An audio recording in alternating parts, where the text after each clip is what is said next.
सर्वोत्तम पुरस्कार प्राप्त संस्था ज्योती सहकारी पतसंस्था, महाराष्ट्रातील एक अग्रगण्य संस्था ज्योती सहकारी पतसंस्था कोपरगाव। सरला बेटाचे मठाधिपती रामगिरीजी महाराज यांनी केलेल्या वक्तव्याचा कोपरगाव सकल मुस्लिम समाजाच्या वतीने निषेध व्यक्त करण्यात आला असून सकल मुस्लिम समाजाच्या वतीने कोपरगाव तहसील कार्यालय येथे ठिय्या देत महंत रामगिरीजी महाराजांवर गुन्हा दाखल करण्याची मागणी एका निवेदनाद्वारे करण्यात आली आहे।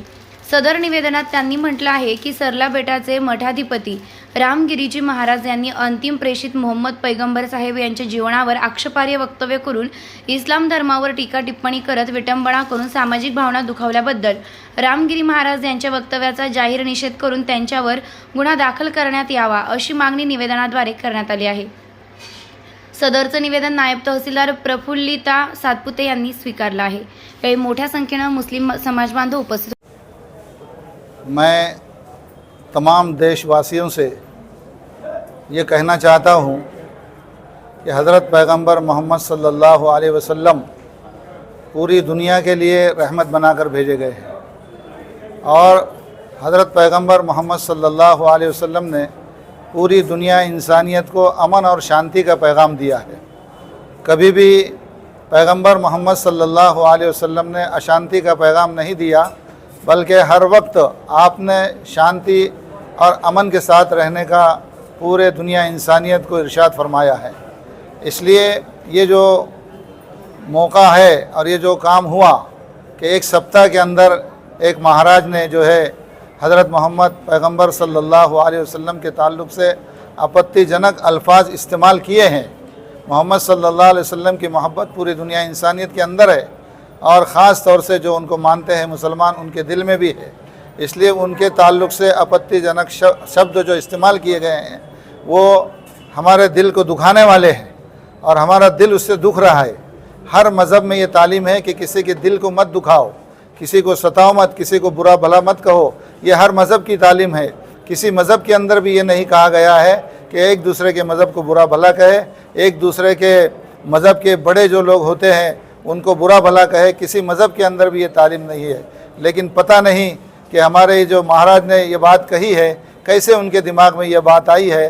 तो मैं ये अर्ज़ करना चाहता हूँ कि इसकी पूरी तहकीक की जाए, इसकी चौकसी की जाए कि इनके पीछे किसका हाथ है। जबकि अभी हालात मुल्क के इलेक्शन के हैं और अभी इलेक्शन होने वाला है, ऐसे मौके पर ऐसा तितंबा खड़ा करना, गोया आपस में फूट डालना और तोड़ डालना और हालात को ख़राब करना, ये मकसद हमारे समझ में आ रहा है। इसलिए मैं प्रशासन से भी गुजारिश करता हूँ कि इस मामले को गंभीरता से लेकर इसका इलाज फरमाएँ और जो मुतालबा हमारा है उसको पूरा फरमाएँ। अहमदु व नसल्ली अला रसूलिहिल करीम, अम्मा बाद।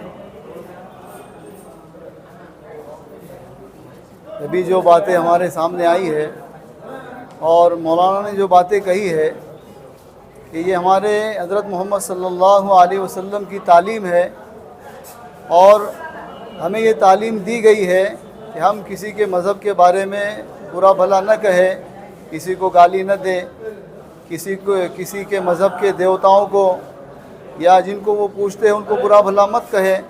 ये हमारी तालीम है। कोई भी धर्म गुरु, इस्लाम का जानने वाला कभी किसी मज़हब के बारे में बुरा भला नहीं कहता है।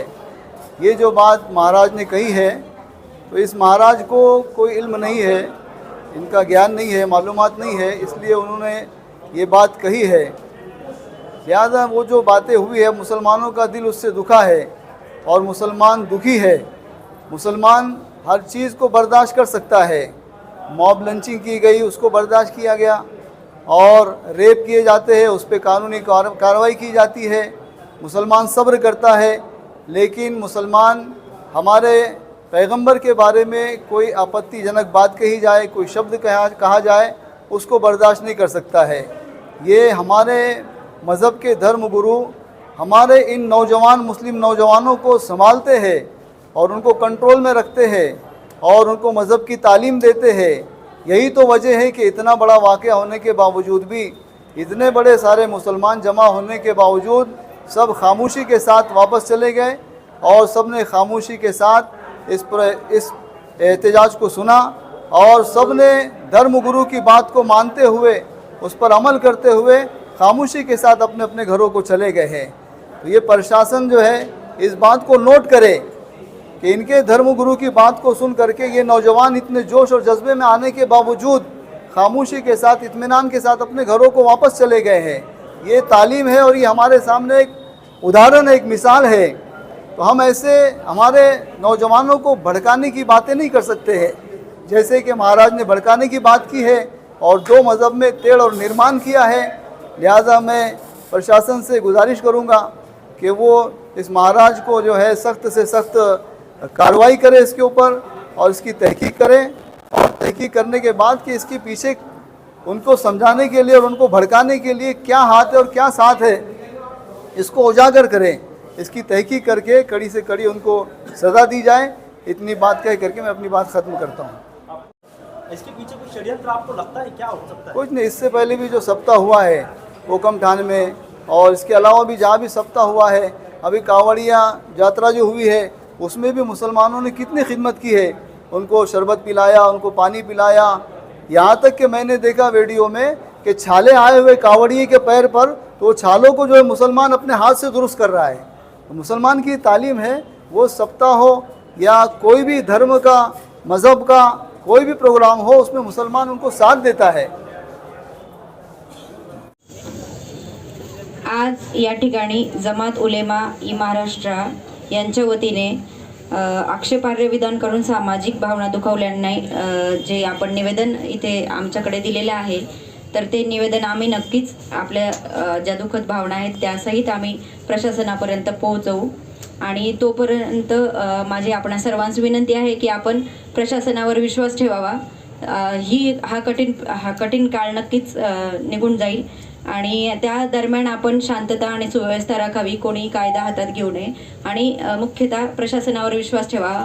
कोणतीही सामाजिक तेढ पसरेल अशी आपण कोणतीही कृती करू नये अशी मी आपणा सर्वांना विनंती करते आणि आपल्या भावना आम्ही नक्कीच प्रशासनापर्यंत पोहोचवू याबाबत मी आपणास खात्री देते। थँक्यू।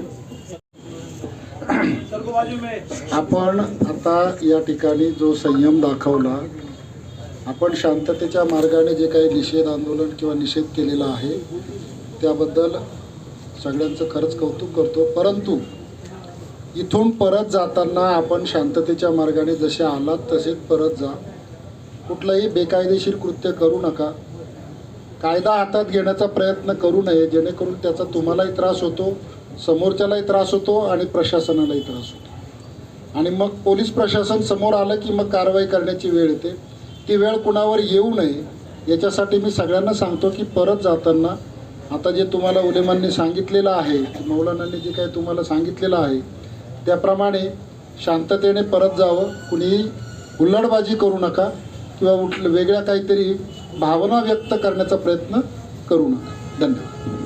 होते निर्भीड न्यूज, योगेश डोके, कोपरगाव।